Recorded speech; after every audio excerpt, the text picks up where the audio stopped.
There is a conversation happening inside you right now that you are not fully aware of.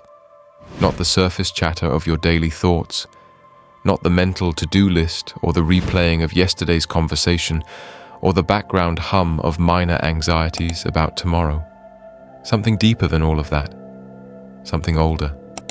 A voice or a collection of voices that have been speaking beneath the level of your conscious attention for most of your life, shaping your choices, driving your patterns, determining, more than any external circumstance ever could, the quality and direction of your existence. Carl Jung spent 40 years trying to understand that voice, and what he found was so unexpected, so completely at odds with everything the modern world had assumed about the inner life, that even now, nearly a century after he first published his findings, most people have never heard it explained honestly. The inner voice is not one thing. It is not a unified self speaking to you from a consistent and trustworthy place. It is a parliament, a populated inner world full of distinct figures, each with its own history, its own needs, its own agenda. And the reason most people feel at war with themselves, the reason the internal dialogue so often feels like something happening to them rather than something they are doing, is that they have never been introduced to the other inhabitants of their own psyche. They are living in a house full of people they have never met, and wondering why the house feels so loud and so strange and so difficult to navigate. Jung believed that the most transformative thing a human being could do was not to silence the voices, not to manage them or override them or replace them with better ones. It was to meet them, to turn toward each one with genuine curiosity and genuine courage, and say something that most people have never said to the parts of themselves that frighten or disturb or exhaust them most. I see you. Tell me who you are. This is what that conversation actually looks like, and why it changes everything it touches. Jung identified several primary figures that inhabit the unconscious of every human being, not as metaphors, as living psychological realities with their own energy, their own logic, and their own capacity to either destroy your life from below the surface, or when properly met and integrated, to become the most powerful allies you have ever had. The first and most immediately relevant is the figure Jung called the shadow. The shadow is not simply your dark side in the Hollywood sense. It is not just your anger or your envy or your capacity for cruelty, though those may be part of it. The shadow is more specific and more personal than that. It is every part of yourself that was told, explicitly or through the 1,000 invisible messages of the world you grew up in, that it was not acceptable, not safe to express, not welcome in the version of yourself you were required to present. Your grief that went on too long, your ambition that felt too threatening, your hunger for something real in a world that rewarded performance, your rage at a life that never quite fit, your sensitivity that was called weakness, your wildness that was called irresponsibility. All of it went into the shadow, and the shadow, Jung was emphatic about this, does not disappear simply because you have stopped looking at it. It goes underground, where it accumulates energy, where it waits, and where it eventually begins to run your life in ways you cannot see or predict or control because you are not conscious of what is driving them. This is the source of the patterns that repeat, the relationships that follow the same arc no matter how different the person seems at the beginning, the self-sabotage that arrives precisely when something good is within reach, the reactions that feel disproportionate to the situation, the choices that contradict everything you consciously want for yourself. The shadow is not doing this to punish you. It is doing this because it has never been given any other way to make itself known. It is the part of you that knocks at the door, and when the knock is ignored, begins to pound, and when the pounding is ignored, begins to break the furniture. The way to stop it breaking the furniture is not to soundproof the door, it is to open it. The second figure Jung identified is the one he called the inner critic. And I want to be precise about this, because the inner critic is almost universally misunderstood in the modern psychological conversation. Most approaches to the inner critic treat it as a malfunction. a corrupted program, a voice that needs to be identified, challenged, corrected, and ultimately replaced with something more supportive and affirming. And there is a place for that. But Jung saw something in the inner critic that the correction approach entirely misses. He saw a protector, not a functioning one, not a kind one, but a protector nonetheless. A part of the psyche that learned, at some point in the past when the learning was necessary and perhaps even life-saving, that harsh, preemptive self-judgment was safer than the alternative, that if you criticized yourself first and thoroughly enough, the external criticism that felt so dangerous would have less room to land.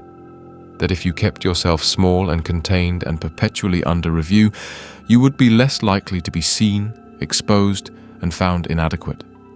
The inner critic is almost always the internalized voice of a specific early experience.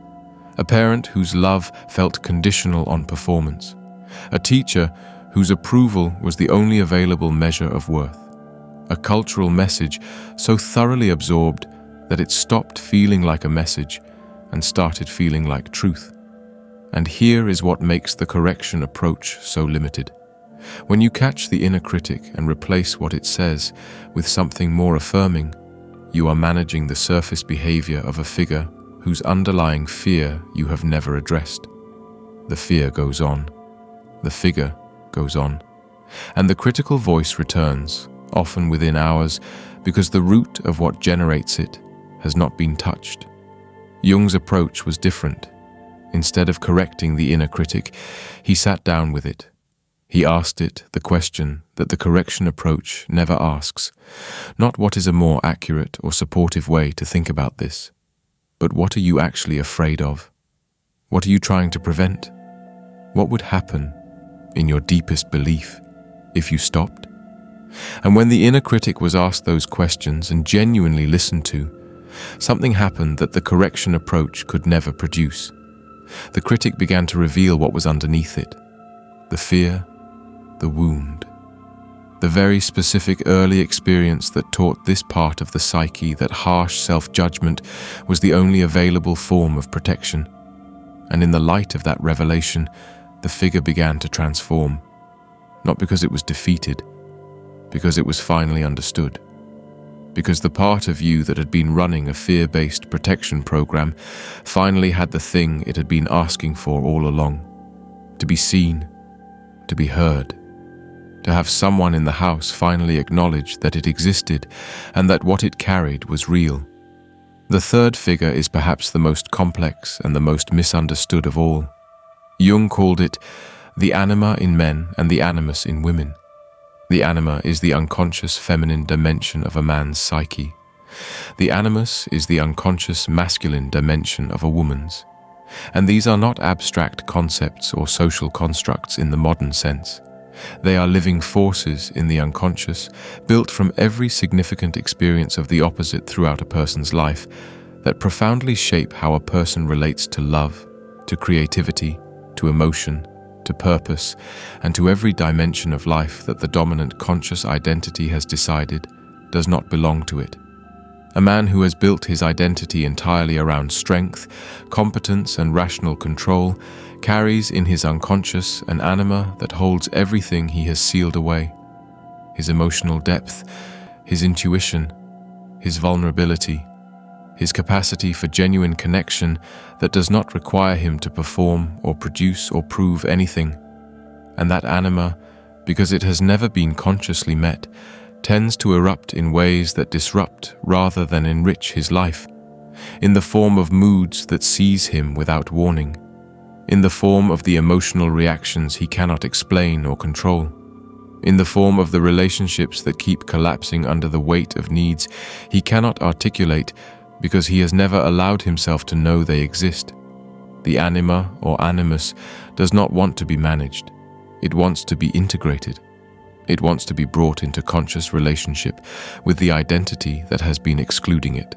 And the way to begin that integration is the same way you begin any genuine relationship. You make contact. You introduce yourself. You ask what it needs. And then, perhaps for the first time in your life, you actually listen to the answer. So what does this actually look like in practice? How do you have a genuine conversation with figures in your own unconscious rather than simply thinking about them? Jung developed a specific practice for this that he called active imagination, and it is unlike anything else in the history of psychology because it does not try to analyze the unconscious from a safe distance. It enters into direct relationship with it. The practice begins with stillness, not the managed stillness of formal meditation where you are trying to empty the mind or maintain a specific quality of attention, just genuine quiet. The kind where you are not trying to produce anything or arrive anywhere. You sit, you take a notebook, and you invite one of the figures to appear, not by visualizing it artificially or constructing it intellectually, by simply turning your attention toward it and waiting, the way you might wait for someone you have asked to meet you, with genuine openness to whoever actually shows up.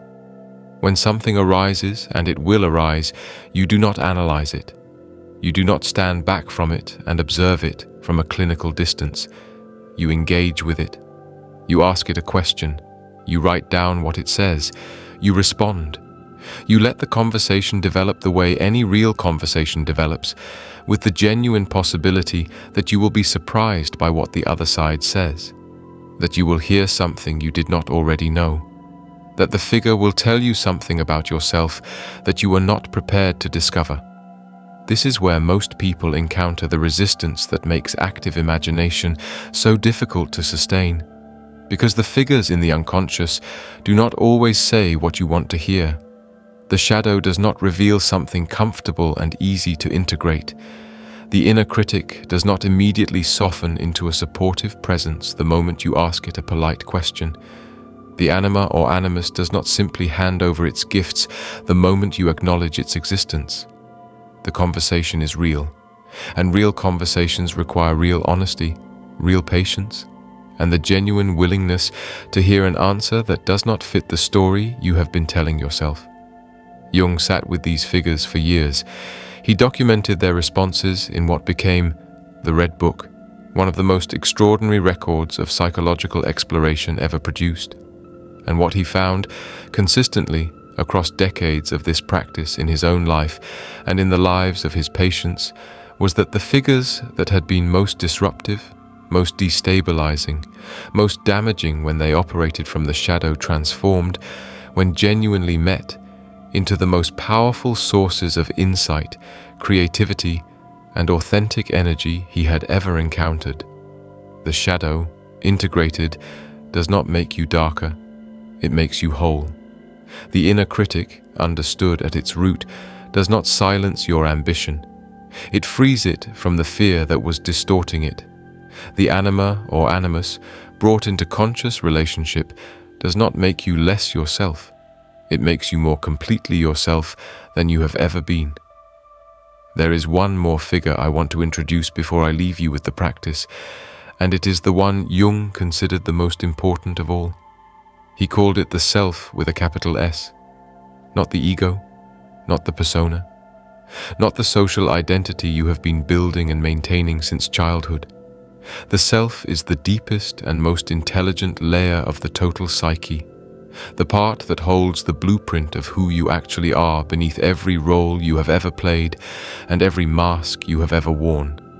The self, Jung believed, is always trying to reach you, always trying to make contact with the conscious mind, to communicate the direction of genuine growth, to point towards the life that is actually yours rather than the one you constructed to satisfy external requirements. And it communicates not in words, but in images, in dreams, in the inexplicable pull toward certain things, in synchronicities that feel charged with meaning the rational mind cannot account for, in the persistent, irrational, quietly insistent sense that something is trying to get your attention. Most people never receive this communication clearly because the noise of the unintegrated figures drowns it out. The shadow is erupting. The inner critic is running. The anima or animus is hijacking the emotional life. And in all of that noise, the quieter signal of the self cannot be heard. This is why the work of meeting the other figures matters so much, not just for its own sake, but because every figure you integrate clears more of the channel between your conscious mind and the deepest intelligence of your own psyche. Every honest conversation with the shadow makes the self's communication slightly clearer. Every genuine encounter with the inner critic removes some of the distortion that was bending your perception of yourself and your life. Every step toward the anima or animus opens more of the creative and emotional territory that the self is trying to bring into your existence. The goal of active imagination is not simply to understand your inner figures. It is to create the conditions in which the self can finally be heard, in which the life that is genuinely yours can finally find its way through to the surface. Here is how to begin tonight. Find 10 minutes, a quiet space, a notebook, and sit without trying to produce anything. Then ask one question. Write it at the top of the page and hold it genuinely, not as a journaling prompt, as a real question directed at the part of yourself that has been trying to get your attention. The question is this: what part of me have I been most afraid to hear from? Write whatever comes, not the composed logical answer. Whatever actually arises when you hold the question and stay quiet. The image, the feeling, the fragment of memory, the voice that says something you did not expect. Write it down without editing it, without asking whether it is rational or comfortable or something you were prepared to discover. And then, and this is the part that most people skip, respond to it, not with analysis, with genuine engagement. Ask it what it needs. Ask what it has been trying to tell you. Ask what would need to happen for it to feel less urgent. Let the conversation develop. Let it surprise you. Let it take you somewhere you did not plan to go. Jung believed that the most courageous act available to a human being was not the courage to face the external world. It was the courage to face the internal one, to turn toward the figures that have been running in the dark and say, with genuine honesty and genuine openness, I am here, I am listening, tell me what you need. That conversation is available to you right now, not after you have prepared more, or understood more, or become more ready. Right now, in whatever state you are in, with whatever has been knocking at the door of your awareness most persistently lately. The most important dialogue of your life is not the one you have been having with the world. It is the one you have been avoiding with yourself. It is time to begin it. Drop one word in the comments that describes the part of yourself you have been least willing to hear from. Just one word.